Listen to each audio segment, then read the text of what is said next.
Now graph of tangent function. Tangent फंक्शनचा graph y is equal to tan x. तर tan फंक्शनमध्ये काय केलं इथे एक्सच्या व्हॅल्यूज लिहिल्यात आणि करस्पॉन्डिंग त्याच्या वायच्या व्हॅल्यू म्हणजे इथं -90 पुट केलं. टॅन -90ची व्हॅल्यू नॉट डिफाईंड आहे. -60ची व्हॅल्यू टॅन -60. आता ह्या व्हॅल्यूज कशा आल्या तर अगोदर हे बघा, हे म्हणजे काय असतं π/6 30 डिग्री, हे असतं π/4, याला आपण काय म्हणतो π/3, याला π/2 म्हणतो. 0 डिग्री म्हणजे 0 आणि सो ऑन. फक्त याला निगेटिव्ह साईन्स आहेत. रॅडियनमध्ये पण लिहिले मी, डिग्रीमध्ये पण लिहिले. आता टॅन 0 डिग्रीची व्हॅल्यू काय असते 0च असते. त्यानंतर π/6 टॅन π/6ची व्हॅल्यू म्हणजे टॅन 30ची व्हॅल्यू किती आहे 1/√3. हे कॅल्क्युलेशन कशाचं आहे 1/√3. 1/√3 म्हणजे 1/1.73. √3ची व्हॅल्यू 1.73. ते जर कॅल्क्युलेशन केलं तर ते 0.57 येतं. टॅन 45ची व्हॅल्यू 1च आहे आणि टॅन 60ची व्हॅल्यू √3 आहे. √3 म्हणजे 1.73 आणि टॅन 90ची व्हॅल्यू काय आहे नॉट डिफाईंड आहे. बरोबर. त्याच व्हॅल्यू इकडे निगेटिव्ह होतात. टॅन -30ची व्हॅल्यू ही आहे टॅन -45, टॅन -60 वगैरे. ठीक आहे. ह्या सगळ्या व्हॅल्यू इथे चार्टमध्ये लिहिलेल्या आहेत. आता ते पॉईंट्स पण मी इथे स्केल घेऊन प्लॉट करून ठेवलेलं आहे. तर आपल्याला ग्राफ कसा येतो ते बघायचं. बघा आता इथे काय केलं आहे, हे एक्स ॲक्सिसवर स्केल कितीचं घेतलं आहे 30 डिग्री. हे 30, हे 30, हे स्पेस कितीची आहे 30ची आहे. इकडे पण 30ची स्पेस आहे. मग हे रेड कलरचा स्पॉट कशासाठी 45 डिग्रीची व्हॅल्यू एक स्टँडर्ड व्हॅल्यू आहे की त्याने आपला ग्राफ जो आहे तो आणखी व्यवस्थित काढता येतो. म्हणून आपण 45 डिग्रीची व्हॅल्यू पण लिहिलेली आहे, इथे घेतलेली आहे. तर आपण ते पॉईंट जे प्लॉट केलेले आहेत ते बघूयात. आता कसे प्लॉट केलेत ते पॉईंट्स. 0 एक्स ॲक्सिसवर 0, एक्स ॲक्सिसवर घेतला अँगल आणि वाय ॲक्सिसवर त्या व्हॅल्यूज घेतलेल्या आहेत. तर स्केल आहे 1, 2 वगैरे बघा, ह्या व्हॅल्यूजच्या अनुषंगाने स्केल घेतलेला आहे. 0 डिग्रीची व्हॅल्यू किती आहे रे 0 डिग्रीला काय आहे 0 आहे. मग पहिला पॉईंट इथेच येतो. मी हा रेड कलरने दाखवतो आहे पॉईंट. त्याच्यानंतर 30 डिग्रीची व्हॅल्यू, 30 डिग्रीची व्हॅल्यू काय येते टॅन 30ची व्हॅल्यू 0.57. आता 0.57 साधारणतः इथं असेल ना 0.57 आणि 1.73 इथं 1 येतं आहे. 1.73 कुठं असेल साधारणतः इथं असेल 1.73 लिहिलं ते. मग आता 30ची व्हॅल्यू किती आहे 30ची व्हॅल्यू 0.57 आहे. मग इथं घेतली ती व्हॅल्यू. मी ह्याच्यासाठी ग्रीन कलर वापरतो. ठीक आहे. इथे ग्रीन कलर हे पॉईंट्स प्लॉट करतो आहे मी. इथे एक पॉईंट. त्याच्यानंतर 45ची व्हॅल्यू 1 आहे. त्याच्यानंतर 60ची व्हॅल्यू किती आहे 1.73 आहे. तर ती 1.73 साधारणतः इथे आहे अशी. आणि आता ह्या डॉटेड लाईन काय दाखवल्यात तर ह्या डॉटेड लाईनवर डिफाईनच होत नाही. 90 डिग्रीची व्हॅल्यू टॅन 90ची व्हॅल्यू डिफाईन होते का नाही. मग ही डिफाईन होत नाही तर हे असंच ठेवलं आहे डॉटेड लाईन. इथे पण -90ला डिफाईन होत नाही ते तसंच ठेवलं आहे. आता मी पुन्हा इकडे -30ची व्हॅल्यू टाकतो. तर इथे बघा मायनस हे रेड कलरमध्ये लिहितो मी इथे स्केलला. हे बघा -0.57 इथे येईल.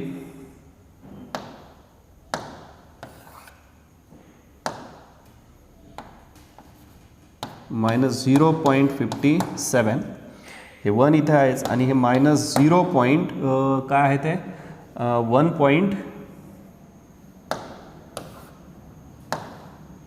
-1 पॉईंट काय व्हॅल्यू आहे ती निगेटिव्ह व्हॅल्यू -1.73.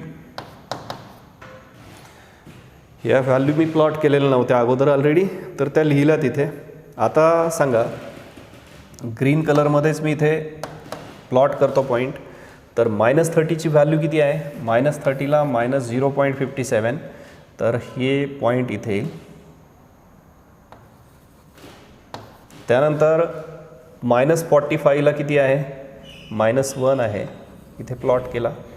आणि इथे -60ला किती आहे हे -60ला किती दिसते तुम्हाला -1.73. तर ते साधारणतः इथे येईल व्हॅल्यू अशी. आता हा जो ग्राफ काढला तर हा ग्राफ कसा येतो,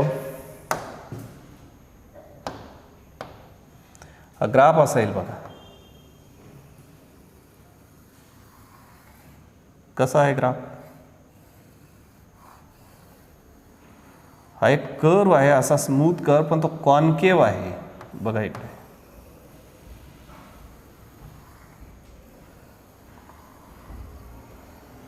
आता हे वरती काय होतं तर हे इन्फिनिट इकडे जशा व्हॅल्यू घेऊ तसं हे इन्फिनिट जाईल, पण जसं तुम्ही इकडे वरती जाल ना आणि ही लाईन वरती जाईल, then this curve will try to meet this line but it will never meet. आणि मग अशा लाईनला काय म्हणतात, त्याला असिम्प्टोट म्हणतात. काय म्हणतात त्याला, asymptote. When curve and line try to meet but they never meet, such a line is called as asymptote. It is like tangent but not tangent. लक्षात आलं का, ती टँजंट सारखी कर्वला आपण जी अशी टच करते ना तर ह्या लाईनला टँजंट म्हणतो, पण ही कर्वला काय करते, टच करते, म्हणून तिला टँजंट म्हणतो. पण ही कर्वला ही जी लाईन आहे डॉटेड ती हिला कधीही टच करणार आहे. They will try to meet, they will try to touch but will never touch. कारण इथं काय आहे, तुम्ही 89 पर्यंत जा, 89च्या पुढे थोडं मिनिटमध्ये जा, सेकंडमध्ये जा, पण एक्झॅक्टली 90 नाही, तर ती लाईन काय करेल, हा ग्राफ काय होईल, जवळ यायचा ट्राय करेल. तसंच इकडं -90ला पण डिव्हाइड होत नाही. हे तुम्ही खाली जाल, इन्फिनिट जा, ही लाईन त्या कर्वला काय करेल, टच करायचा प्रयत्न करेल आणि कर्व पण तिला मीट करायचा प्रयत्न करेल, but they will never meet. समजलं का, मग हा पण एक काय आहे, असिम्प्टोट आहे. तर तुमचा हा ग्राफ लक्षात आलाय का व्यवस्थित. तर हा एक्झॅक्ट स्मूथ कर्व कसा आहे, तर हा एक्झॅक्ट स्मूथ कर्व जो आहे तो मी परत इथे ड्रॉ करतो बघा एकदा. ही व्हॅल्यू 30 डिग्रीची इथे आपल्याला घ्यायचं हे 0.57, इथे हे 1.73, इथे हे -0.57, इथे -1.73. आणि ते पॉईंट जर प्लॉट केले एका कलरमध्ये तर ते इथे येतात. हे 0 एक पॉईंट आहे, 30ला हा, 45ला 1, ही व्हॅल्यू इथे, आणि मग हा ग्राफ असा येतो इथपर्यंत, तो असाच स्मूथ राहतो. ही थोडीशी व्हॅल्यू जी आहे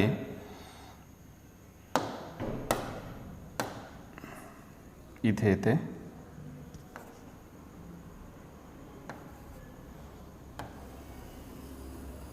असा येतो डायरेक्ट लाईक धिस असा. आणि इकडे जर काढली तर ते असं येतं.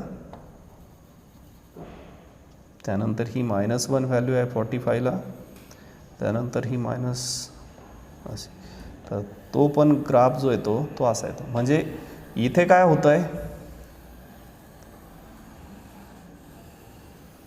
हे बघा, हे पॉईंट्स आहेत, हे पॉईंट्स मी इथे प्लॉट केलेत, पण ॲक्च्युअली होतं आहे काय, हा ग्राफ इथे असा कॉन्केव येतो आणि इकडं हा कॉन्व्हेक्स येतो, किंवा खालून कॉन्केव आहे वरती कॉन्व्हेक्स आहे, हा इकडून कॉन्केव आहे इकडून असा कॉन्व्हेक्स आहे.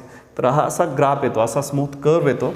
हा इथे ह्या लाईनला कधी टच करताना दाखवायचं नाही. तर ही झूम इमेज आहे, थोडक्यात झूम केलेली इमेज आहे 30च्या स्केलमध्ये. इथं स्केल काय आहे, एक्स ॲक्सिसवर 1 unit is equal to 30 degree. आता इथे पॉज करायचं आहे तुम्ही हे, आणि हा चार्ट काढायचा आहे आणि हा ग्राफ काढून घ्यायचा आहे. ठीक आहे, राईट डाऊन.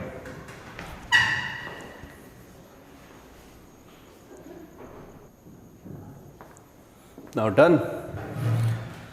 आता आपल्याला बघायचं आहे एक्सटेन्शन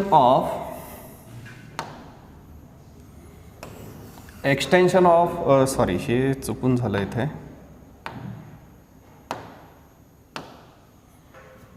tan x च्या फंक्शनचं एक्सटेन्शन बघायचं आहे. Extension of y is equal to tan x. तर आता आपण जो ह्याच्या अगोदर ग्राफ बघितला तो असा बघितला इथे, काय -π/2 पासून π/2 पर्यंत, आणि हे नॉट डिफाईंड आला होता, हे डॉटेड लाईन्स.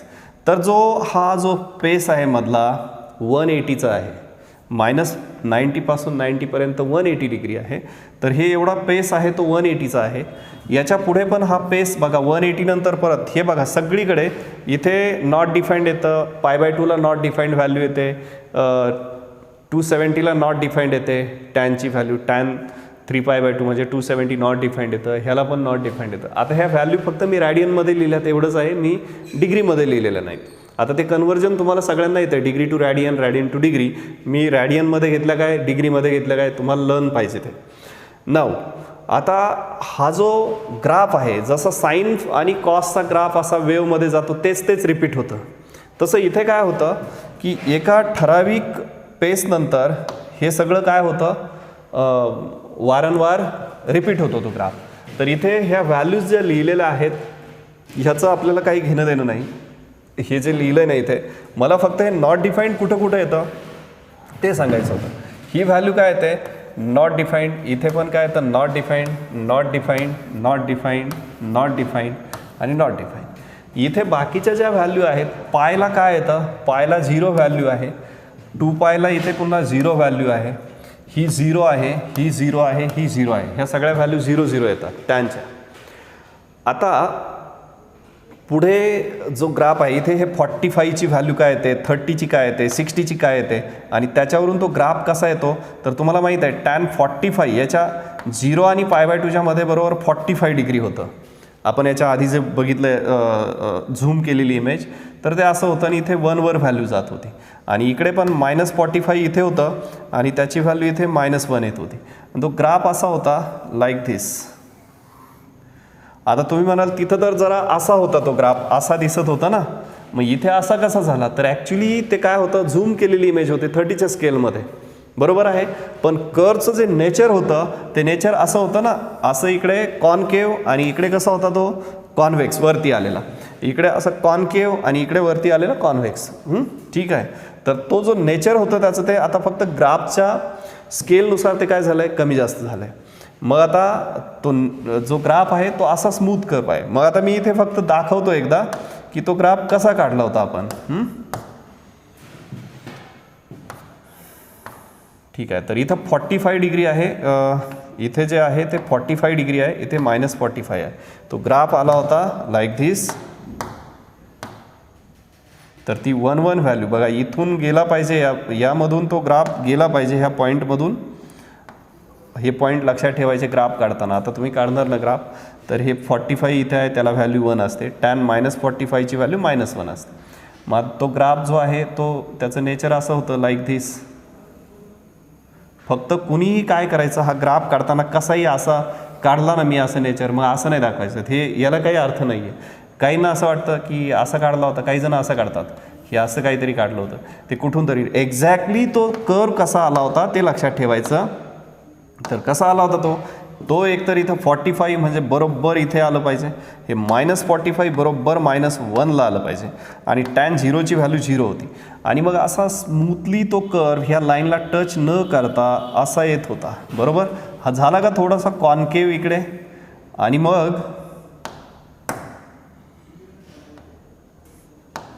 हा असा बरोबर कॉन्केव्ह आला पाहिजे. हां. आणि मग हा ओरिजिनमधून पास होऊन असा परत इकडे थोडासा कॉन्व्हेक्स झाला पाहिजे. बघा हा कर्व जो आहे तो असा स्मूथली असा आला पाहिजे, स्मूथ कर्व लाईक धिस. तो ओरिजिनमधूनच पास झाला पाहिजे, मग तो असा येतो कर्व. आणि हेच सगळं रिपीट होतं. तुम्ही इथून इथपर्यंत घेतला, इथं नॉट डिफाईंड, इथे नॉट डिफाईंड आणि मग पुन्हा असं होतं. हा कर्व असा बरोबर इथे जी व्हॅल्यू असेल ना 1 किती असेल, इथे असेल 135 असेल आणि इथं असेल 225. तर त्यांना बरोबर इथे काय येतं, इथे येतं -1 आणि इथे काय येतं +1 आणि मग तो ग्राफ बरोबर असा पास होतो पुन्हा. म्हणजे हेच ह्या ब्रांचचं असं रिपिटेशन तयार होतं लाईक धिस. हीच ब्रांच रिपीट होते, पुन्हा इकडे हीच ब्रांच अशी रिपीट होते. हा ग्राफ असा रिपीट येतो.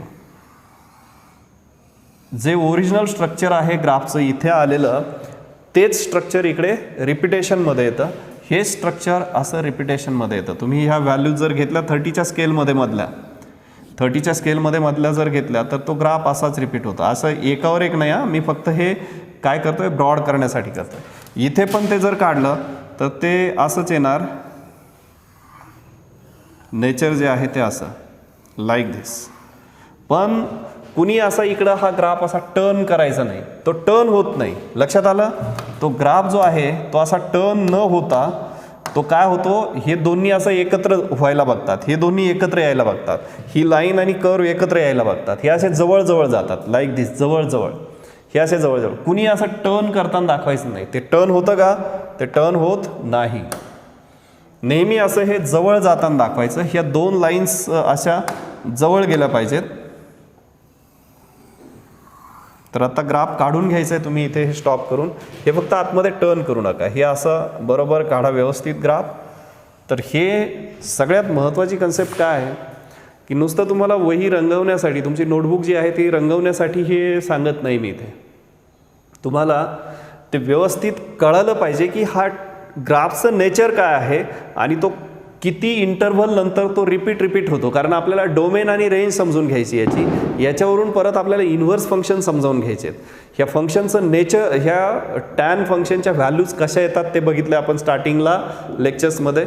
त्याच्यानंतर हा 30च्या स्केलमध्ये ग्राफ असा येतो आणि नंतर तसाच रिपीट होत जातो. तर कितीच्या इंटरव्हल नंतर रिपीट होतोय ते बघायचं आहे. उगाच मी काढलं आहे म्हणून तुम्हाला चित्रकला खूप चांगली आहे म्हणून मग काहीतरी असं करत बसायचं आहे एकदम रेगोट्या मारून आणि खूप छान पण कळालेलं काहीच नाही असं असेल तर ग्राफ काढूच नका. मला लाईव्ह लेक्चरमध्ये विचारा परत, हे असं का आलं आहे, काही कळालं नसेल तर. समजलं का? पण उगाच काहीतरी काढायचं आहे म्हणून काढू नका. आता इथे स्टॉप करायचा आहे व्हिडिओ आणि हा ग्राफ काढून घ्यायचा आहे. हा चार्ट जो आहे, ह्या चार्टचा आता इथे काही यूज नाही आहे म्हणून मी ते व्हॅल्यू परत लिहित नाही. लिहायचं असेल तर इथे हे नॉट डिफाईंड येतं, ही not defined, not defined, not defined, not defined आणि इथे 0 व्हॅल्यू आहेत ह्या सगळ्या. आणि या मिडलच्या व्हॅल्यू लिहिल्याच नाही, फक्त ह्या ग्राफला मी रिपीट कॉपी पेस्ट येतो ना ग्राफ, हेच कॉपी होतं इथे लाईक धिस. समजलं? Write down.